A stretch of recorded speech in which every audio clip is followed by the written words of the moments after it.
Hey everyone, welcome to this channel. In today's video, we are going to discuss data modeling. We will cover what is a schema, normalized versus denormalized schema, star schema, and snowflake schema. So let's get started. So let's try to understand what is a schema in a database. So schema के लिए think of a database like a library. Schema is the blueprint of structure that tells what table exists, what columns each table has, how tables are related, and what rules the data must follow. या इसको simple term में कहें तो schema is equivalent to design of the database. It defines how data is organized, not the actual data itself. इसको एक example के through समझते हैं. Imagine an e commerce database जिसमें कि एक कस्टमर टेबल होगा, कस्टमर आईडी होगा, उसमें नेम और सिटी होगा.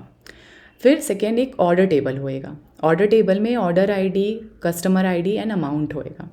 द स्कीमा डिफाइंस जहाँ पे टेबल में आपको कस्टमर और ऑर्डर जो टेबल है उसके अगेंस्ट ये दोनों आएगा, एंड कॉलम जो होगा जो हर एक टेबल में था इन ईच टेबल वो आएगा हमारा. And then relationship, basically the relationship between the customer table and order table, जो यहाँ पे orders dot customer I D would be related to customers dot customer I D.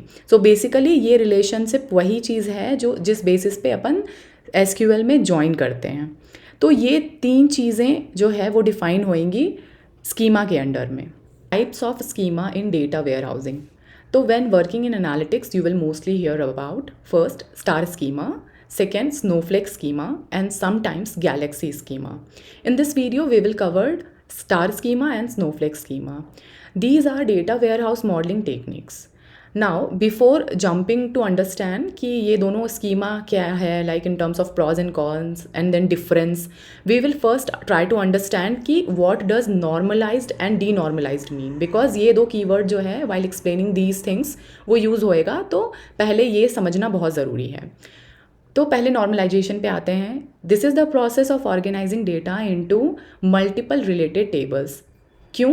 To remove duplicate data, reduce redundancy, improve data integrity and follow database design rules. तो इसका जो simple idea हुआ कि don't repeat the same data again and again. Now इसको example के through समझते हैं. Imagine एक सेल्स सिस्टम है. बिफोर नॉर्मलाइजेशन जो है, मतलब जिसको एक बैड डिज़ाइन कहते हैं. फॉर एग्जाम्पल अगर वहाँ पे ऑर्डर टेबल रहा होगा तो ऑर्डर आईडी, कस्टमर सिटी और प्रोडक्ट नेम करके ये 4 कॉलम्स रहे होंगे. नाउ उसमें क्या होगा, अगर 2 एंट्री की बात करें अपन तो उसमें क्या होगा, ऑर्डर आईडी 1 और 2 मिला.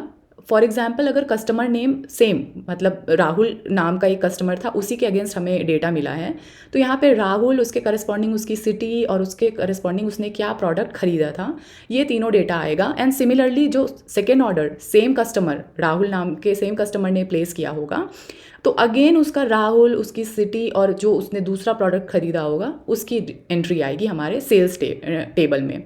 नाउ यहाँ पे प्रॉब्लम क्या हो रहा है, देखो, Rahul and Bangalore are repeated. ये दो चीज़ जो है वो यूजलेस ही रिपीट होए जा रहा है हमारे पूरे ऑर्डर टेबल में, जिसके कारण स्टोरेज वेस्ट हो रही है and then risk of inconsistent update. ये सारे इसके प्रॉब्लम्स हो सकते हैं.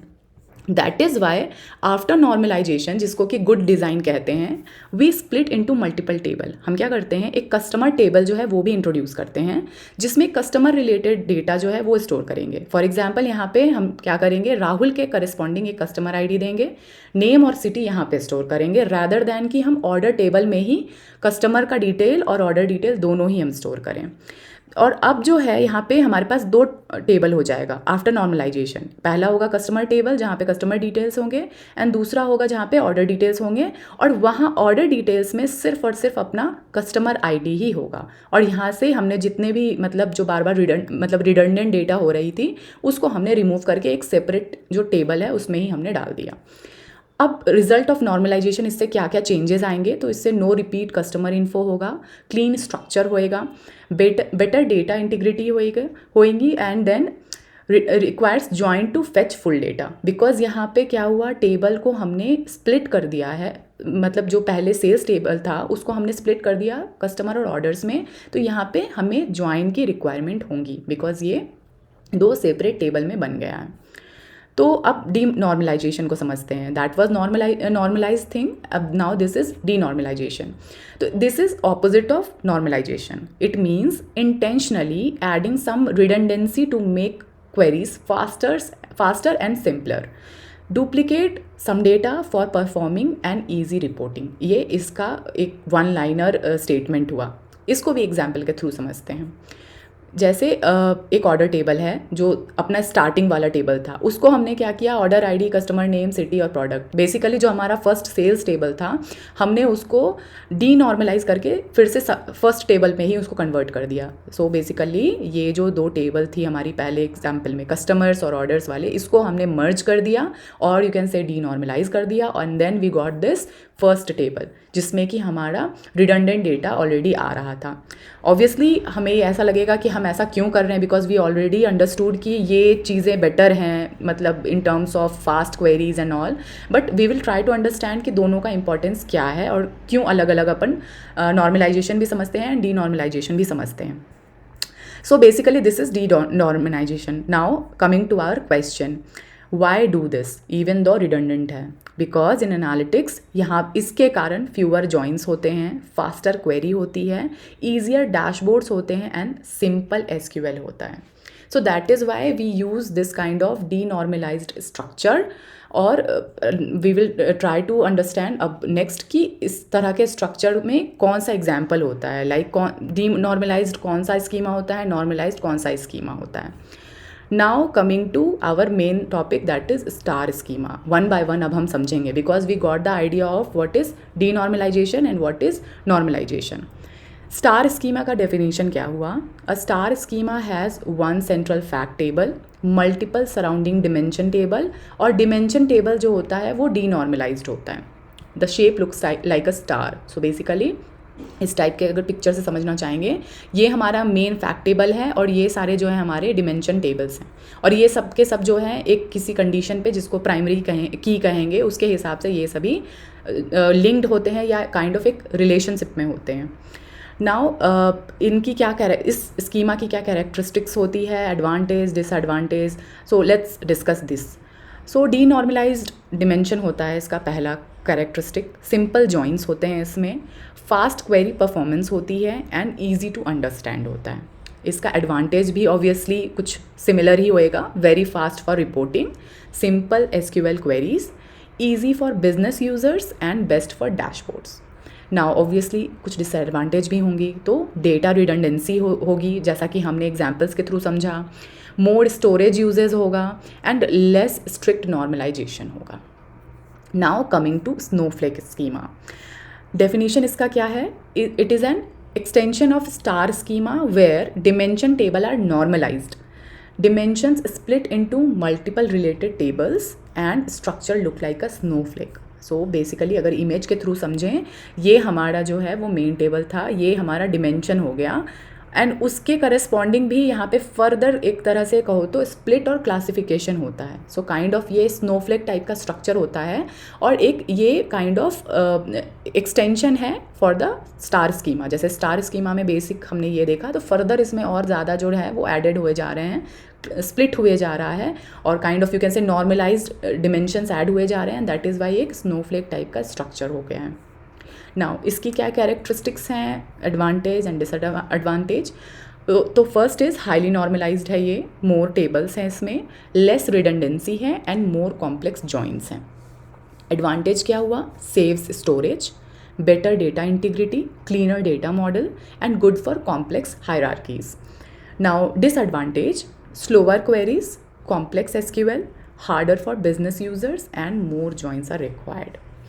सो इसको अगर एक ब्रीफ टेबल में समझें, the difference between snowflake schema and kind of star versus snowflake schema interview point of view से, तो फीचर वाइज इसको समझते हैं. लाइक स्टार स्कीमा में क्या है एंड देन स्नोफ्लेक में क्या है. तो इसका स्ट्रक्चर अगर बोलें तो star schema is simple versus snowflake is complex. Normalisation में this is denormalised, this is normalised. And query speed में बोलेंगे तो star schema is faster while snowflake is slower.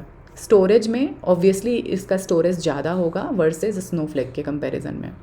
Joints fewer joins होंगे because obviously हमारे table में redundant data है, तो हमें जॉइन की रिक्वायरमेंट बहुत कम पड़ेगी, और यहाँ पे जॉइंस जो है स्नोफ्लेक में वो ज़्यादा होएगा। ईजी टू यूज़ में obviously star is easy while snowflake is hard, best for BI dashboards, और snowflake is good for large enterprise. और maintenance wise obviously star is easier while snowflake is harder for in terms of maintenance. Now, like when to use in real world, तो basically use star schema when building Power BI tab और Tableau dashboards, जहाँ पे हमें fast reporting की requirement होती है, and then business user write query अगर जैसे बहुत ज़्यादा एग्जॉस्टिव और you can say complex query की एक्सपीरियंस जहाँ पे नहीं है, तो those people can use star schema.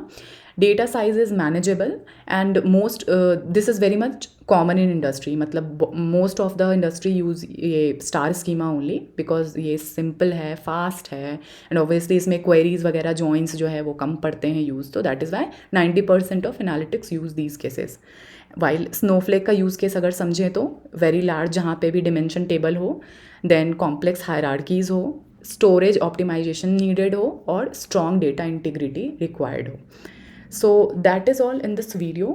I will see you people in the next one. Till then, thank you and goodbye.